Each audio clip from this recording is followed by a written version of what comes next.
Have you ever thought that living in a small town is for people with limited dreams? Brian used to think that way. Since he was a boy, his eyes were set on the world, as if he had been born in one place but belonged to another. The village where he grew up felt too small, too slow.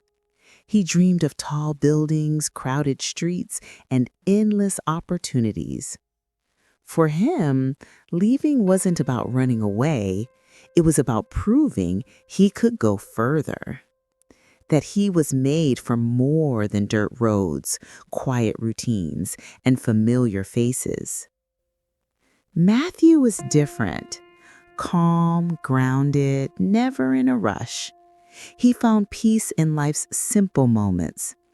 The sound of rustling leaves at dusk, the scent of freshly baked bread, the crickets singing at night. They grew up together, played on the same dirt streets, stared at the same stars. But they had opposite desires. Years passed. Brian left. And for a while, it looked like he had won. In the city, he achieved everything he wanted.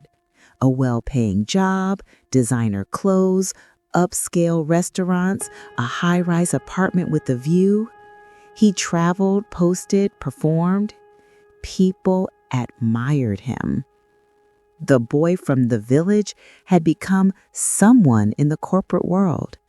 But deep down, something was always missing. His heart beat fast. His mind couldn't slow down. Sleep became rare.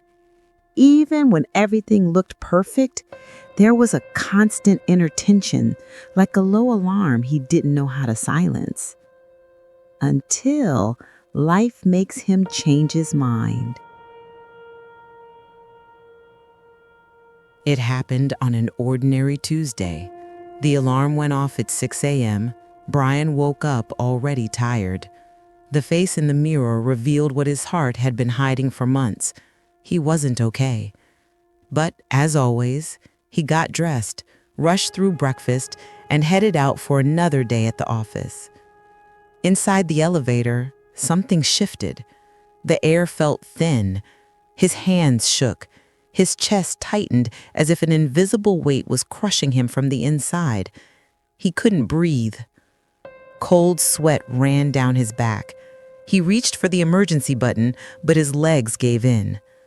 Between the steel walls and the slow climb to the top floors, Brian felt the full weight of everything he had been carrying, and none of it was money. The ambulance arrived minutes later. Sirens, lights, voices. Brian, once polished, composed, admired, was now lying on a stretcher, breathless and confused. At the hospital, he was seen by a doctor specialized in integrative medicine. She didn't just treat his symptoms, she saw the man behind the mask. After a long conversation, her words were simple but clear. Chronic stress was draining his life. If he didn't stop, this would happen again, and worse. Her prescription was unexpected. 1 week off. No rush. Walks in nature. Reading. Silence. Warm meals. Connection with people who reminded him of who he really was, not what he had achieved. That's when Brian remembered something. It had been 10 years since he last went back to the village. His parents still lived there, but they were always the ones visiting him. Now, for the first time in a decade, he would return. But the thought echoed, what am I even going to do in that forgotten place? Even if he didn't feel ready, he went. The road back to the village felt longer than he remembered. 3 hours of silence. No podcasts, no messages, no meetings. Just him, the road, and a restless mind trying to understand what had really made him sick. As he got closer, the scenery began to change. Concrete gave way to trees, car horns to bird song, and rush to stillness. He arrived late at night. The house lights were still on. His mother greeted him with a bowl of warm soup as if no time had passed. His father, sitting on the porch, smiled like someone saying, "You finally came home." Brian ate in silence. It wasn't his body that was tired, it was his soul. After dinner, he went to his childhood room. Everything was still there. The books, the photos, even the smell. And for a moment, he felt something he hadn't felt in years. A quiet sense of belonging. The next morning, his mother suggested a walk to a nearby waterfall. Brian hesitated, then agreed. The sky was clear, the air light, the trail easier than he remembered. And when they arrived at the water's edge, something unexpected happened. Sitting on a rock with his feet in the water was Matthew, his childhood best friend, someone he hadn't seen in over 10 years. Next to him was a young boy, curious and cheerful. It was his son. They recognized each other instantly. The joy in the reunion was natural, effortless. They talked for hours about life, choices, family, and time. Before parting, they exchanged phone numbers and added each other on social media, a small gesture that felt like a bridge between two lives that had taken very different paths. Watching Matthew, something struck Brian. He looked younger, healthier, no gray hair, a calmer gaze, a softer presence. It was as if time had moved differently for him, more kindly. Back at his parents' house, after lunch, Brian decided to lie down on the hammock out on the porch. A soft breeze touched his face. For the first time in months, he felt peace. Not silence that echoed anxiety, but the kind that feels like healing. With his phone in hand, he opened Matthew's social media profile, the friend who now seemed to live a different life, almost like he existed in another rhythm. What he saw wasn't curated or flashy. It was real. Photos of nature, quiet mornings with his family, homemade meals, walks at sunset. Between the images, Brian discovered something surprising.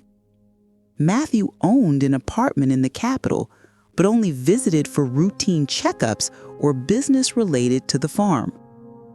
His life, his real life, was right there in the village. Matthew wasn't stuck in the past. He had built something solid.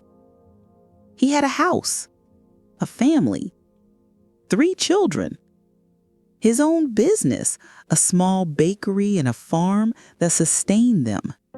And yet, he moved slowly. He smiled often. He looked fulfilled. Brian looked at himself. He had no home, no partner, no children, no roots, just titles, just noise, just pressure. The image he had carefully constructed was all surface, and beneath it there was nothing stable to hold on to. It hit him all at once. What had made him sick wasn't money. It was the way he used it, as a trophy, as a shield, as a way to run from his own emptiness. Matthew used money as a tool. Brian had made it his identity. And that was the true difference between peace and burnout. That night felt different. Brian couldn't sleep, not because of insomnia, but because something inside him had become clear. What he used to call success now looked more like a trap. For the first time, he no longer wanted to prove anything to anyone. He just wanted to feel whole again. In the days that followed, he stayed present, walked with his father through the fields, helped his mother in the kitchen, visited the river from his childhood, sat quietly with old neighbors who still remembered his name. Every simple gesture seemed to bring back a part of him that had been lost. And silently, he made a decision. When he returned to the city, Brian didn't rush back to the office. He didn't check emails. He didn't watch his favorite show. Instead, he started researching a career transition, something that would allow him to work with less noise and more meaning. Maybe something remote, maybe something of his own, but above all, something with purpose. He wanted to return to the countryside, not as an escape, but as a conscious choice, to reclaim what little life he felt he had left, to rebuild, slowly, a life with roots, a life that didn't need to be seen to be valuable.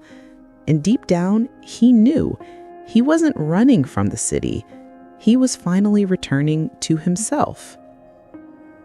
Not everyone needs to move back to a small town, but sometimes you need to move back into yourself. Brian didn't become a completely different person. He didn't give up everything. But for the first time, he understood that freedom isn't about escaping work. It's about choosing your pace, your place, your values. And most of all, choosing what you no longer want to chase. He still valued money, but now he saw it for what it was, a tool, not a measure of identity, not a mask to hide behind, not a cure for emptiness. That reunion with Matthew wasn't just about seeing an old friend. It was about reconnecting with a version of himself he thought he had outgrown. The part of him that longed for peace, not performance, presence, not pressure, a life, not a brand. What struck him most was how wrong he had been. He used to see that place, those people, as stuck in the past, but now he realized what he had called small life was actually wisdom. What he had dismissed as a backward place was in fact a forward way of living. And maybe that's the real turning point, realizing that what we call success depends entirely on where we're standing. Because money is just a tool. When you turn it into a trophy, it becomes a prison. But when used with intention, it builds freedom. And you? Are you chasing freedom or attention? If this story moved you, share it with someone who needs to slow down. Like, comment below, and subscribe for more stories that make you reflect. See you in the next video.